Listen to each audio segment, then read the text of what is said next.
아멘. 우리는 어제 다윗조차도 위기의 순간에 크게 요동하며 두려워하며 실수와 실패를 반복하는 것 함께 살펴보았습니다. 그런데요, 오늘 읽었던 본문의 말씀에서는 어쩌면 자칫 잘못된 선택을 할 수 있는 상황 속에서도 가장 좋은 길, 가장 선한 길을 선택하여 나아가는 다윗의 모습을 우리에게 보여주고 있습니다. 그 모습 어떤 모습입니까? 우리가 익히 또 잘 알고 있는 한 장면 등장하고 있는데요. 다윗을 죽이기 위해 쫓아다니던 사울이 다윗과 그 일행이 숨어 있었던 굴 속으로 스스로 걸어 들어오게 됩니다. 아무도 없는 줄 알고 용변을 보기 위해서 경호원도 대동하지 않고 홀로 굴에 들어온 상황이었습니다. 용변을 보려면 어떻게 됩니까? 그 두꺼운 갑옷도 다 내려놓아야 되는데 그는 갑옷과 무기를 다 내려놓고 무장 해제되어진 채 홀로 용변을 보고 있는 상황이었습니다. 그러자 그 모습을 본 다윗과 그 일행 어떻게 합니까? 부하들이 다윗에게 말하죠. 다윗이여, 하나님이 주신 기회입니다. 당신이 사울에게 억울하게 쫓겨서 지금 이렇게 도망자 신세로 살아가는데 그 억울함을 풀어주기 위해서 저 어리석은 사울을 하나님이 우리 손에 주신 것 같습니다. 당신이 원하시는 대로 하시지요. 당신의 마음에 있는 대로 행하십시오. 그렇게 권면하였습니다. 무슨 말입니까? 가서 빨리 죽이고 이 억울한 상황 탈출하자라는 부하의 권면이었습니다. 그런데요, 이 장면에서 다윗은 놀라운 선택을 하며 나아가는 거 볼 수 있습니다. 어떻게 합니까?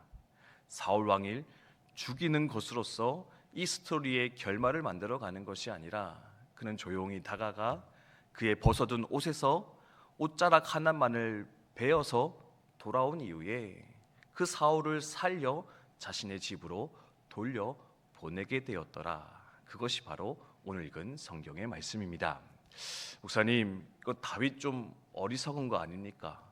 아까 최선의 선택을 했던 다윗이라고 하는데 이거는 최악의 선택을 한 다윗이지 않겠습니까? 질문하실지도 모르겠습니다. 물론 여기서 사울 죽였으면 다윗의 고생은 끝났을 겁니다. 그리고 어쩌면 다윗이 왕위에 올라갔었을 겁니다. 근데요, 그렇게 왕이 되면 뭐 하겠습니까? 그렇게 왕 됐으면요, 다윗에게는요 계속해서 꼬리표가 붙었을 겁니다. 선 왕을 죽이고 왕이 된 자, 어쩌면 반역하여 스스로 왕이 되고자 했던 자, 그리고 그는 평생토록 예수 그리스도의 예표로서 좋은 신앙의 본으로서 우리에게 들려지는 것이 아니라 그도 그저 인간의 욕심을 따라서 자신의 생각에 옳은 대로 자기 만족 구하며 살아갔던 그저 그런 인생에 불과했을 것이다. 불과했노라. 아마 우리는 기억했을지 모르겠는데, 그런데 이렇게 행함으로써 그는 누구가 어떤 자가 될 수 있었습니까? 하나님의 마음에 합한 자로서, 그리고 여전히 그리스도의 예표요 우리가 바라봐야 될 신앙의 본으로 남을 수 있지 않았을까? 그리고 온 이스라엘의 진정한 왕으로 올라설 수 있음을 발견할 수 있다라는 겁니다. 그러면 오늘 말씀에서 어쩌면 다윗은 이런 선택을 할 수 있었을까? 도저히 사람이라면 할 수 없는 선택인 것 같은데 어떻게 그는 이 위대한 선택을 감당하였을까 생각하면서 또 우리 삶을 새롭게 하였으면 좋겠습니다. 다윗이 어떻게 이런 선택을 했을까? 한마디로 정리하자면 하나님의 주권을 인정하는 자였기 때문에, 하나님의 주인 되심을, 그의 권세를 인정하는 자였기 때문에 그는 이 선택을 할 수 있었다. 우리 기억하였으면 좋겠습니다.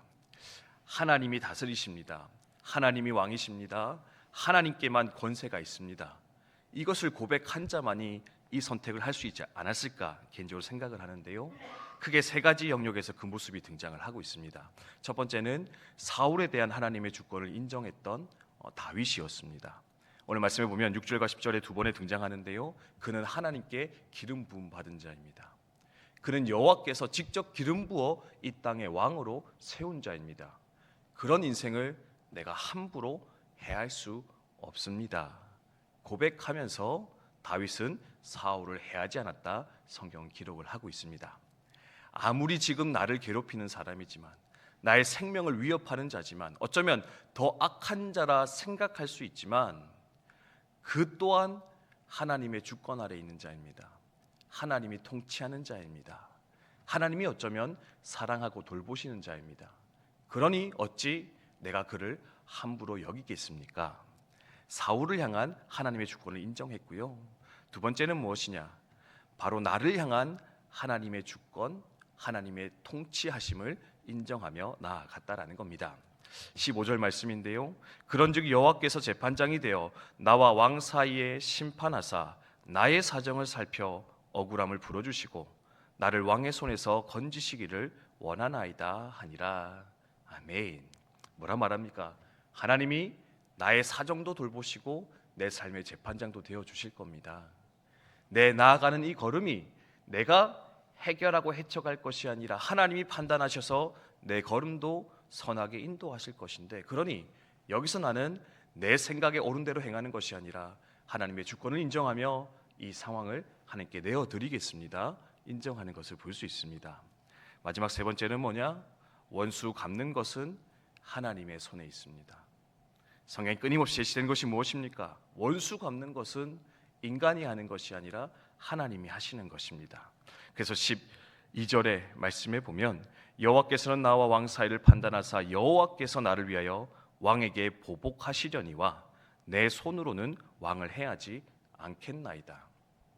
원수 갚는 것, 보복하는 것조차도 하나님의 손 안에 있는데 그러므로 나는 그 길을 걸어가지 않겠다 고백하며 달려가는 다윗을 보게 되어집니다. 산성도 여러분, 오늘도 이 하루를 살아가면서 이웃을 향한, 내 주변의 사람들을 향한, 그리고 나를 향하신 그 하나님의 주권을, 하나님의 다스리심을 발견하며 고백하면서 하나님이 기뻐하실 그것들이 무엇인가 돌아보고 그것을 선택하며 살아가시는 저와 여러분 우리 모두 되시기를 주님의 이름으로 축원드립니다. 물론 원수 때문에 고통당하시는 분들 계시다면 오늘 말씀이 참 부담스럽고 어쩌면 이해되지 않는 본문으로 여겨지실지도 모르겠습니다. 하나님께서 다윗을 통해서 우리에게 좋은 본을 보여주고 계시는데, 선한 길을 친히 나타내 주시고 계신데 하나님의 방법을 한 번쯤 내 삶 가운데 이루어 보기를, 그것을 이루어 가기를 기도하며 선택하여 나아가는 우리 모두 되시기를 주님의 이름으로 축원드립니다. 주신 말씀 기억하며 함께 기도하도록 하겠습니다.